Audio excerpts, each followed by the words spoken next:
How to never get angry or bothered by anyone. There's a silent war raging inside each of us. It's not the world that wounds you. It's not their words, not their betrayals.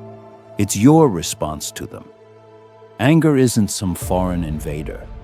It's a seed we plant ourselves, nourished by ego, fed by false expectations. People will lie to you, disrespect you, abandon you, but they still don't control you. No one owns the keys to your peace unless you hand them over. Seneca said, "A great man does not let his neighbor's wickedness make him wicked." Let that settle deep in your bones. In today's world, we mistake reactivity for strength. Shouting feels powerful. But real power lives in restraint, in the calm hand, the unshaken mind, the soul that's made peace with chaos. 1. Expect less, own more. You suffer not because they lied, but because you expected truth. You hurt not because they were cruel, but because you expected kindness. Epictetus said, "When someone irritates you, it's not their action that disturbs you, but your judgment." Lower what you expect from others, and you'll raise what you command in yourself.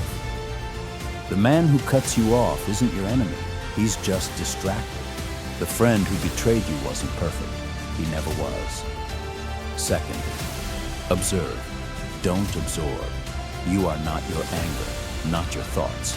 You are the one watching them. When emotion rises, step outside yourself.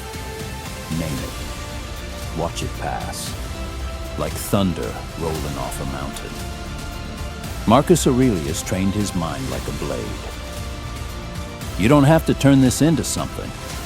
He ruled an empire, but never let rage rule him. Why should we? 3. Insults are mirrors, not weapons. Let them talk, let them accuse, let them judge.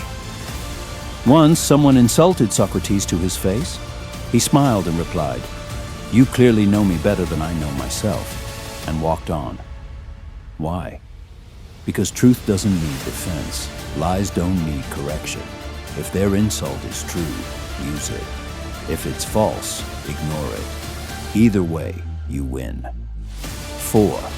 Don't wrestle pigs. Argue with fools, and you become one. Engage with chaos, and it sticks to you. There is no glory in proving yourself to those who can't see you. No peace in justifying yourself to those who never listen. Let them scream. Let them provoke. Your silence is not weakness. It's dominance. As the Stoics taught, to be provoked is to be defeated. Withdraw, not in fear, but in mastery. 5. Choose peace, especially when it's hardest. Make peace your default, not your reward.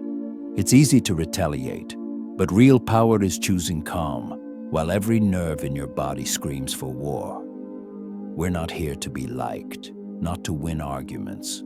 We're here to become unshakable, to live above insult, beyond chaos, beyond impulse. Yes, you feel. Yes, you bleed. But you don't let bleeding define you. You take the hit and rise taller. You are not angry. You are aware. We've walked through fire today, and we've seen the truth.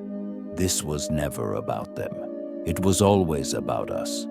Because the real enemy isn't out there. It's the voice within, begging you to explode, to lose control, to become just like them. But we're not here to be puppets of pain. We're here to master ourselves so deeply, so silently, that even chaos begins to fear us. If that hit home, subscribe to Stoic Phase and keep walking the path of calm power.